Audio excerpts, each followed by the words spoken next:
Hey everybody, it's the Van Show. Welcome, welcome, welcome. Today we have a very special guest. We have Cathy O'Neill. Say hello, Cathy. Hi. Hey, so happy to have you on the show. Thanks for having me, Van. Well, of course. Now, Cathy, we want to get to know about you. Yeah. So let's start off with the easy stuff. Tell us where you're from. So I was born in Dublin, Ireland, but I have lived in Austin, Texas for about 22 years. So I came to Texas in my mid-20s. Wow.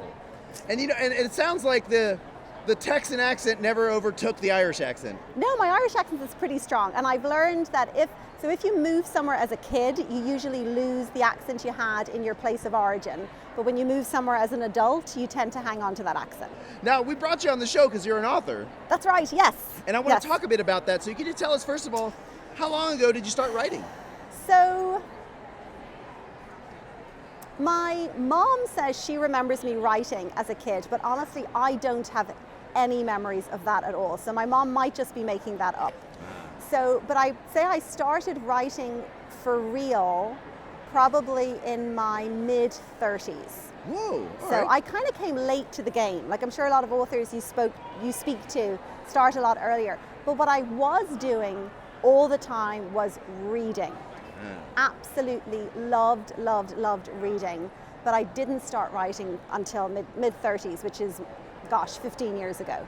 Well, but reading is half of writing, at least. Oh, it totally is. And I think with anything, whether it be music or writing, if you listen enough, if you read enough, ultimately, at some point, you're going to want to come up with your own stuff. Yeah. It's just the way it happens, I think. Well, yeah, the deeper you dive into something, the more you're like, you want to see other things in it. And eventually, you hit the point where there's a hole or a vacuum, and you realize, well, maybe I should fill that. So I do remember, so anyway, even as a kid, like a lot of kids, I loved reading, but it was probably when I was about 15, I remember reading a book and crying. I was so moved by what I was reading, and then having the thought, how is this writer doing this? How is somebody taking words, the same words that I have access to, but putting them together in such a way that it's making me cry? And even though I had that feeling at 15, it wasn't until about 20 years later that I actually started to say, okay, let's figure out the craft. Let's figure out how this is actually done. Yeah. Now you've written both children's books and adult books, right? Correct. Well, I've only written one adult book, and that was a book which kids would probably find deathly dull. It's called Baby Proofing Your Marriage, and it's about marriage and parenting and having kids and things like that. And then the book I've written now called The Princess Revolt is just a fun adventure, fantasy adventure. So let's talk about the kids' books. Yes. That's what we're really here for. Yeah. So I want to tell us a little bit about the book that you brought. Okay, so when we were talking earlier about writing, and so for me, starting something creative, I start with a what if. So it would be like, Van, what if you woke up tomorrow morning and you had wings? Or I could say, what if one of my daughters turned into a mouse tonight? Like, what would that mean? So the what if that started this book was one of my daughters was having trouble falling asleep. She couldn't sleep, and she used to come to me and say, Mom, what if I can't fall asleep? And then I said to her, and then I started thinking, well, what if there was a 13-year-old girl who actually no longer needed to sleep? And then my brain just kind of got snagged on that. And I kept thinking about it, and then that was the start of this book, where there's a 13-year-old girl and she no longer needs to sleep. And then so that we have a mystery on our hands, and then she's kind of alarmed, obviously, but it's also kind of cool, because think of all the things you could do if you don't need to sleep anymore, right? Yeah. And you feel fine.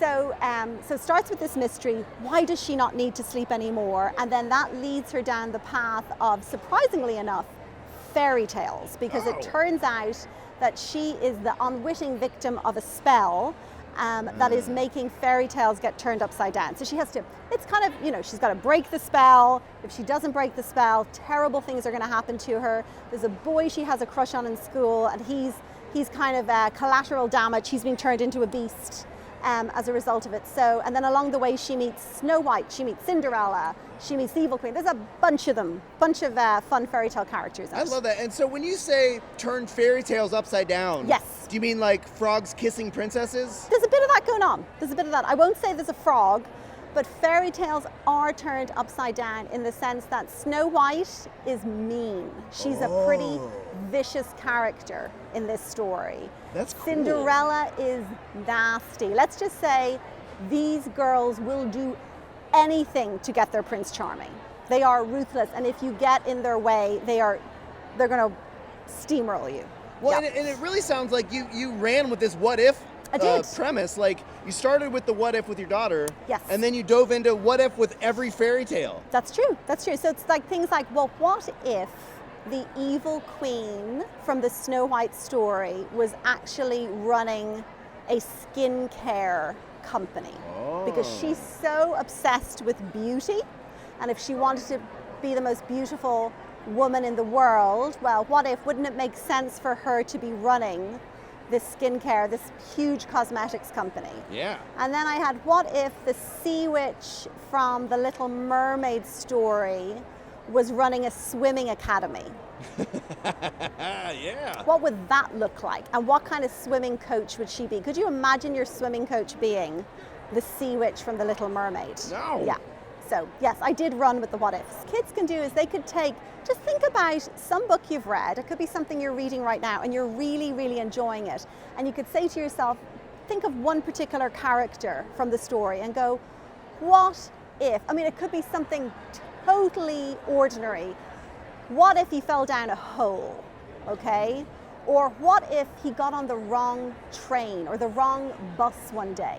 So just take a story that you're reading and play around with a character in it and see if that gets, and you'll probably end up somewhere you never thought you'd end up, but it will get that creative side of your brain really working and you'll have a lot of fun.